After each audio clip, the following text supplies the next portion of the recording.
Pernah nggak sih Anda lihat meja kerja, wah rapi banget, tapi kok yang punya malah bingung ya cari barang? Atau kebalikannya justru. Mejanya penuh tumpukan kertas, tapi pemiliknya tahu persis letak semuanya di mana. Nah, persis. Kali ini kita mau bahas lebih dalam nih dari bab 3 buku Messi, karya Tim Harford. Fokusnya soal tempat kerja ya. Betul.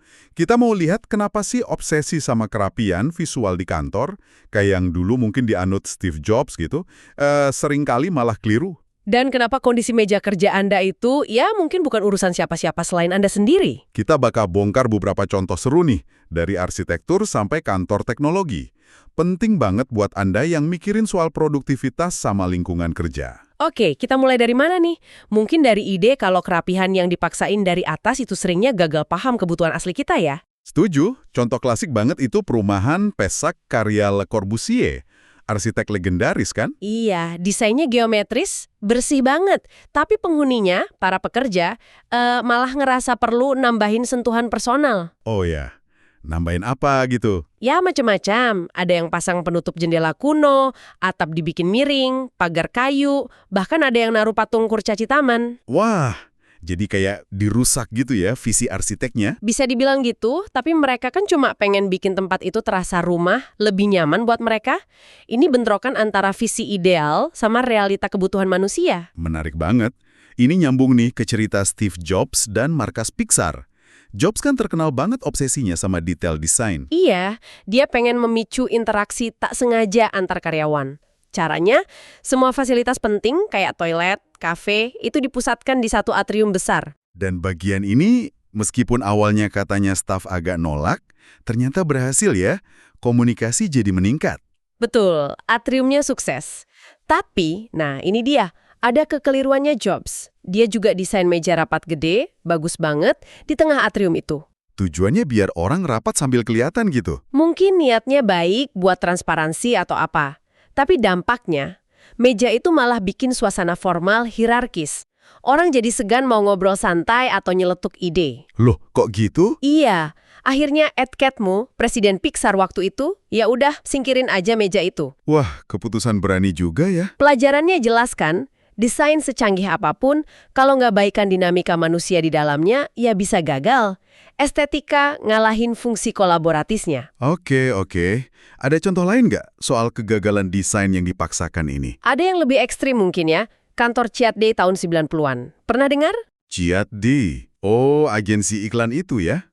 Betul, dipimpin Jay Chiat, kantornya didesain super ceria, warna-warni, tapi nggak ada meja pribadi sama sekali. Hah? Terus kerjanya gimana? Karyawan tiap pagi harus check-in, ambil locker, sama telepon portable, terus cari tempat duduk kosong. Waduh, repot juga ya kedengarannya. Di foto majalah sih kelihatan keren banget. Tapi buat karyawan katanya mimpi buruk. Rasanya kayak nggak punya rumah, nggak efisien, malah menindas. Ujung-ujungnya gimana? Ya akhirnya ditinggalkan konsep itu. Intinya ini bukan soal gaya desainnya, mau rapi minimalis atau ceria warna-warni.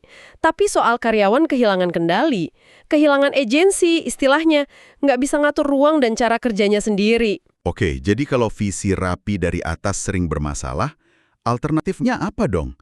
Kekuatan dari otonomi yang mungkin kelihatan berantakan. Nah, contoh paling keren itu Building 20 di MIT. Oh, yang bangunan legendaris itu ya? Iya, bangunannya itu aslinya cuma sementara, jelek, murah bahannya. Tapi kok malah jadi pusat inovasi selama puluhan tahun? Kenapa tuh? Justru karena nggak ada yang peduli. Penghuninya bebas banget mau modifikasi ruang, mau jebol tembok, pasang kabel sembarangan, silahkan. Serius? Beneran, malah tata letaknya yang agak semrawut itu bikin orang dari departemen beda sering ketemu nggak sengaja. Beda banget sama kantor modern yang serba teratur dan terkontrol ketat. Kontras banget ya sama kebijakan meja bersih atau clean desk policy yang kaku itu. Nah, itu dia. Kayak di Kyocera atau BHP Billiton dulu, katanya sampai ada inspektor 5S. 5S itu kan metode Jepang buat nata tempat kerja. Iya, 5S saya pernah dengar. Seiri, Seiton. Betul. Tapi kalau diterapkan ekstrim, fokusnya jadi cuma di permukaan aja. Rapi kelihatannya, tapi nggak mikirin efektivitas kerja atau kenyamanan karyawan. Bayangin aja laci Anda diperiksa sama inspektur. Aduh, nggak kebayang deh. Rasanya pasti kayak diawasi banget ya. Makanya, Ini balik ke pertanyaan. Emang kerapian meja Anda itu urusan atasan gitu? Penting nggak sih buat mereka? Nah, ngomongin meja nih, ada studi menarik dari Whittaker dan Hirschberg soal filers versus pilers. Oh iya, yang rapi sama yang numpuk itu ya? Betul. Filers itu yang rapi, masukin dokumen ke map, ke laci.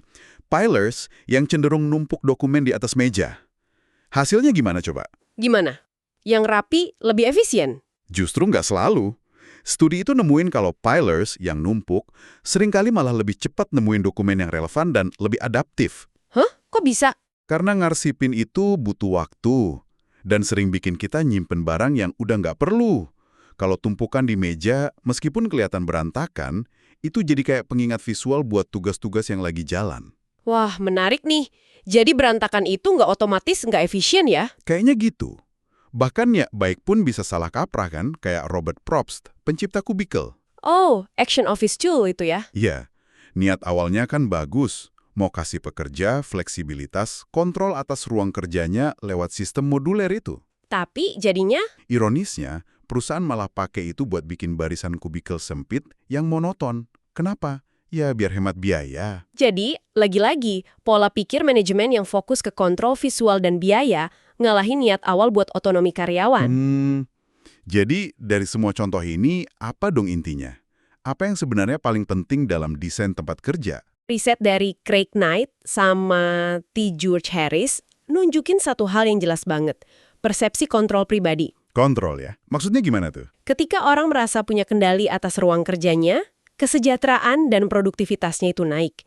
Nggak peduli ruangannya itu kelihatan rapi atau berantakan menurut standar orang lain. Oh, jadi kuncinya di perasaan punya kendali itu ya? Banget.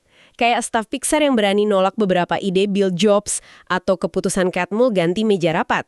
Itu kan contoh nyata pentingnya otonomi ini. Masuk akal.